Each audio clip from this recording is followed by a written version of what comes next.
and grab.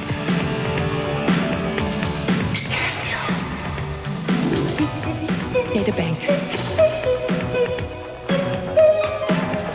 World. Time.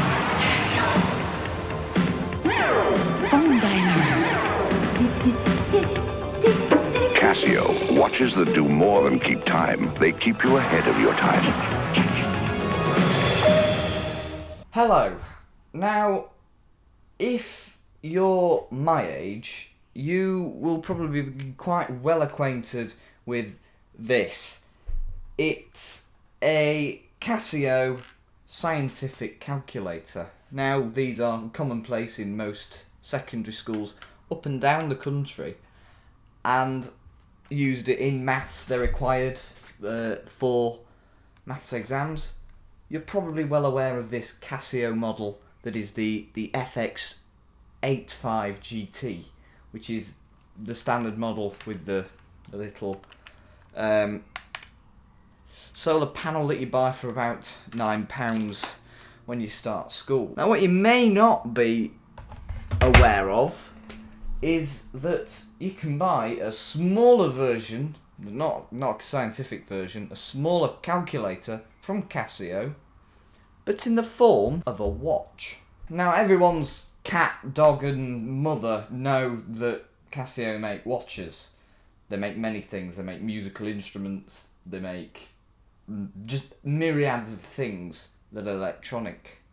But they also make watches with calculators built into them, and also other functions like a databank feature. Now, I have two models here to demonstrate to you. One, the S470N, and the other is the lower model, which is the CA51W. Now, rather bizarrely, they actually market this one as a databank watch, even though it has no databank function, but this one, it does. Rather strange. Now, Casio have been making these type of watches since the 80s. So we'll have a brief history of Casio and its watches and calculators right now. So, Casio, a brief history. Founded in 1946, its first successful product was this, the Yubia pipe, which basically allowed you to stick a cigarette in and hold it on your finger, as after the war, Japan was quite poor and cigarettes became quite a commodity. But then they decided to move their efforts towards calculators, and in 1949 they released their first calculator, although this was mechanical, not like the two that are on screen now. The one to the left was released in 1957 and is the Model 14A, and it was the first electronic calculator that Casio ever released. And the one to the right is a Nixie tube calculator, one of the later ones from the 1960s and 70s sort of era.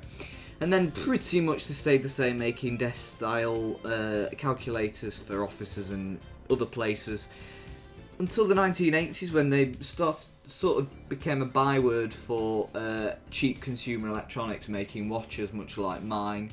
Many different watches, like ones with games on them, others with that can control your television, as long as it's a television with a infrared remote, calculator ones much like mine, and strange ones that just have weird functions like the one to the far right. Funny story about watches with remotes on them. My mate had one, and he managed to connect his to the projector in one of our school classrooms, and every time the teacher went to do anything using the projector, he'd just turn it off, and it was rather amusing for the few science lessons that he did it before he got caught. And these watches actually have become quite fashionable. Like, I really like them because I wear mine every day and I think they look better. And as you can see here, we've got Michael J. Fox wearing one in Back to the Future on his wrist. And I just think a lot of people did wear them in the 1980s just because they were cheap and good.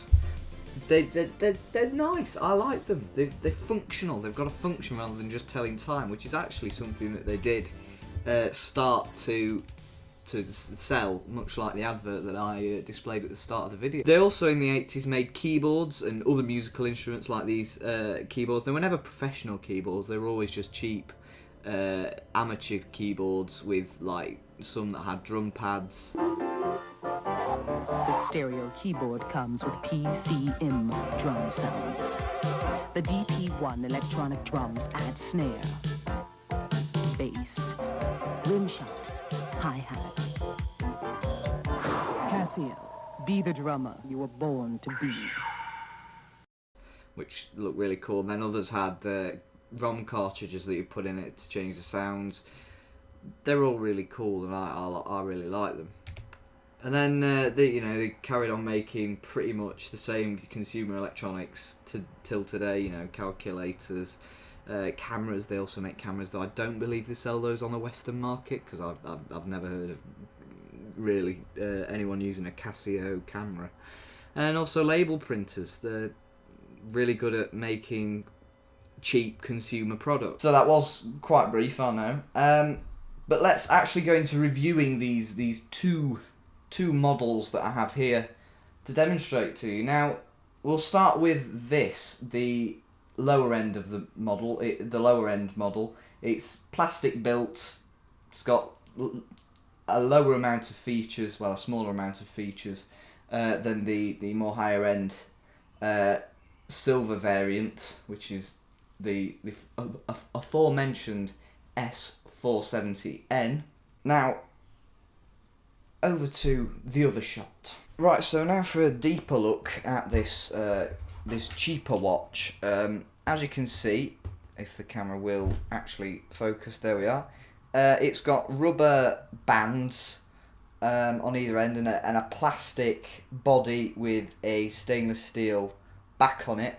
Now that does mean that this watch is water resistant, whereas the other one isn't. And as you can see, it's quite simple. It's got the time and the day of the week, but only the day of the week on the first screen. But then when you press, I'm trying to think which button it is, there we are, that displays the date, and then you've got this keypad which allows you to actually both input data into the calculator, as well as if it'll focus this close up, I'm not sure if it will, you'll notice that it says alarm on and off, lap reset, start stop, sig on and off, and date, st, hour and time, as well as it's got the usual calculator functions. Now this is pretty much the same on the other one, apart from it's got one or two changes to the keypad, like the 0 is not there, it's up here, which is a little bit strange, but we'll get onto that in a minute. As you can see, it's alarm chrono. You can have one alarm on this, which is set the same way as you would set the time, by pressing on the depressed button here. Recessed. Depressed makes it sound like it wants to throw itself off a bridge. It doesn't. It's just repressed, much like someone in a dictatorship, or maybe it's a good dictatorship. We never know. And then there's this raise button which allows you to change modes. Now, if you hold that, you have to have good nails for it. The digits should start flashing. There we are. And then you just cycle through them using the raised button. Shan't change it because it's right, and I don't like changing the watch. The date is changed similarly, which also changes the day of the week, obviously, because it's got a full calendar, I believe, up until 2099, I believe, is when they programmed these two for leap years. So after that it'll start going all funny, so we'll basically have another millennium bug. Apart from it'll be a millennium and 100-year bug. So yeah, that's that. Now, pressing the button once puts you into calculator mode, and it's just your regular simple calculator for, divided by 2 is, obviously 8. Oh no, I must have pressed multiply. I pressed multiply. I am having to do this round a camera, so I'm actually using the camera screen to see what I'm doing. So yeah, as you can see, the calculator works as such. And then if you've used a function, it takes you straight back to the time screen. Then after that, we have an alarm. I had one set for 13:15. That's back when I used to wear this for school, because that's the time when we sort of have to walk back to school during dinner times. DT, so it's like dual time. So that, I believe that's the time in New York. I think that's what I set it to, because I went to New York not long ago, and I needed to check time both in New York and Britain, so that, you know, I could call people and not wake people up. After that, I believe there's a stopwatch. I don't know why that's set to 5 minutes, but yeah, it beeps when you turn it on and off. Reset. That shows you the hours. So that's minutes. Minutes, seconds, and then fifths of a second, I think, is that.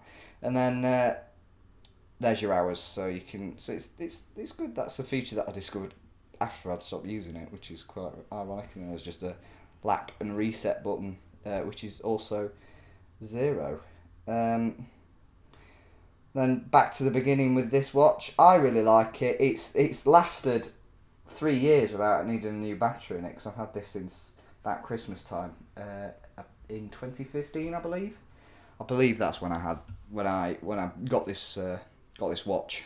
And now on to the watch that I wear personally every day. I used to wear this one, but then I bought this one. Well, I bought it. It's the higher end model. It's usually £50 from Argos, but I got it for 25. Well, my parents got it for 25 as a treat. And I thought, wow, while it's on sale, they may as well get it me. So here it is. Let's do the same type of review, but only with this watch and not this one. Right, so now on to the higher end model. This is the silver version. Now this model has more features, as it's got the data bank function, the actual data bank function. It's not just shown as that for some reason. It's got a backlight on it, which is like turning a candle on next to the sun. I mean, you can't really see it. I'll cut to some B-roll now where you will be able to see it. Right, so then this watch has 4 buttons. The adjust button obviously adjusts the time. Mode, that moves between the certain ones. AC, that's obviously like your reset for the calculator. And then it's got these buttons here, so I can press that button and it shows me the dual time, which I believe is set 5 hours in front for some reason. I don't know. As you can see, I've got this muted because every time you press a button or the hour ticks over, it likes to beep at you. And also every time you press a button on the calculator, which can be a little bit annoying, and my physics teacher pulled that up, and I just turned it off because it was annoying me as well, but I had to find a way of doing it. As you can see on the top, it says Sunday. Now this is actually available in about 13 languages. As you can see, they're all there engraved in the bottom of the watch. It's got a stainless steel back, and I'm pretty sure the rest of it's stainless steel. And as you can see, it's got some of the functions on the back. Yeah, 5 calculators, 5 alarms you can have set on this. So that's useful. It is very useful. And also the design of this one's just a lot nicer, and it feels a lot heavier. And the clasp, it's got a proper watch clasp. However, due to the way it's built, it does scratch quite easily. But to be fair, it's only a little gripe that. Now, yeah, I've shown you the time feature. As you can see on the bottom, there's the date. And if you're wondering why it's ticked over, it's because I'm filming this on the next day to what I filmed the rest of the video on, because I've had to go and dismantle some flat pack furniture. So the first time you press the mode button, it takes you through to the data bank function. Now I've just got some emergency numbers just in as a as a sort of like an example, but basically you can fit every line is a digit, and you can fit, I think, up to 27 or something like that characters, and then here you can fit 8 characters on it, and if it's over 3 or 4, I believe, it scrolls like that. So I've just written emergency there because it's a long number and it shows the scrolling effect. Don't know why it doesn't use that end bit, but I just find that a bit strange, but oh well. And then to set these, you just obviously press the adjust button. There we are. And then to change the letters, you just scroll through the alphabet there in alphabetical order. And then if you press AC, I believe, and as you can see there's an arrow, it scrolls through all of that, and then it scrolls through to the numbers, and obviously you just use the number pad for that. It works well. Right, and then it flashes when you press that, and then that sends you back, because I've used that function, it'll send me back to the watch function. Right, so we'll go through these.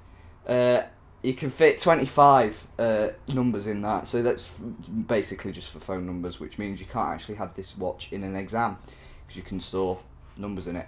As you can see, we're in the calculator function now. The calculator function is exactly the same as on the other watch, apart from it says calc there, and it has the time in the corner, which I think is a really nice. Now on to the next feature, alarm. I've got one set for 13:15 for when I was at school. You can set a snooze on the first alarm, but all the others don't have a snooze function.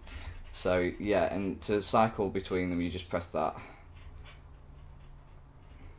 Stopwatch, normal controls for that. AC starts it, AC stops it. Back to DT, and then back to the beginning.